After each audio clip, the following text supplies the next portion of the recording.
everyone. So, kinakabahan ako guys kasi magto 2 months na hindi dumating yung period ko. Kaya my gosh, yung twins is pa 11 months pa sila guys. Kaya try kong mag-test today kung ano pa yung result.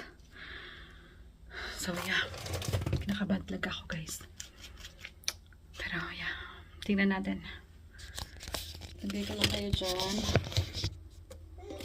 Tapos ito, gamit natin yung clear blue.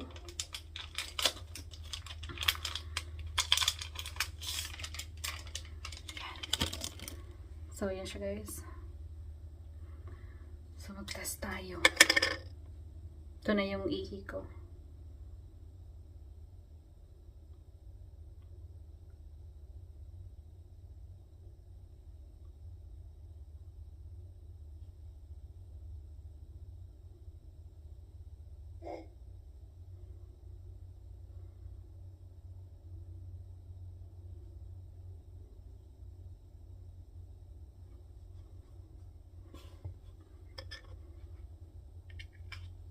So, mag-wait lang tayo.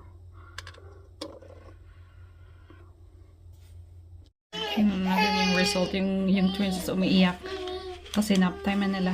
Nag-test pa ako.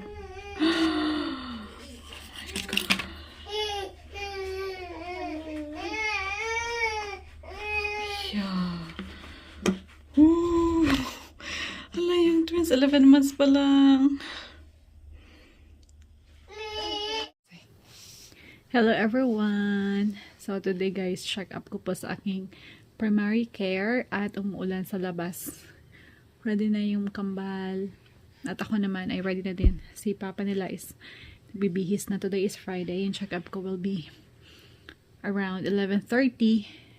Right now it's 10:40. So ipa-confirm namin kung talagang pregnant ako. And then, mag-ask kami ng recommendation para sa OBGYN. Sana the same pa rin yung OB na ibigay nila sa akin. Yeah? You ready?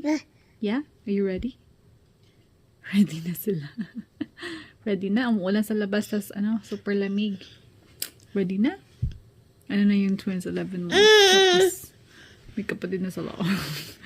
So, tingnan natin later kung anong isabi ng primary care ko. Who's that? Where's baby Ish? And baby Ike? Where? Where are we going? Where are we going? I'll see you na lang dun, guys. One eternity later. Hello everyone! So, ito po yung continuation ng aking pregnancy. Pag-take ko pala ng pregnancy test. So, anong nangyari is, nakakuha na ako ng appointment dun sa aking doctor. And then, nag-order siya ng blood test. Tapos, nag-atay ako ng, sabi niya doon na, mga 1 week daw bago ma-release yung result. Pero, nakuha ko yung result. That was a Saturday. At, yung aking HCG is positive. Mga na siya, nasa 55,000 plus. So, nasa 7 to 8 weeks, guys. And, tumawag din ako sa aking OB, yung OBGYN, kaso yung first na available nila will be on December 6. So, wala na kami dito kasi nga, magbabakasyon kami sa Philippines. So, we decided na lang na doon na lang ako sa Philippines, magpunta ng OBGYN, and then tapos kunin ko lang lahat ng mga result doon, and then kapag nakabalik na kami, yun ibigay ko sa sa OBGYN ko. So yan guys, yung twins is nasa 11 months, and then I'm pregnant again. Yung reaction naman ni Luis is happy siya pero sad kasi nga maliit pa yung kambal. Tapos, mahirap dito kasi wala akong katulong. Kasi nga, ako lang, diba? Ako lang din nag-aalaga sa kambal. So, kambal pa sila yung, pero praise God pa din. Dahil, hindi kasi namin to in-expect. Dahil first, irregular yung period ko. So, hindi namin in-expect na mabuntis agad ako.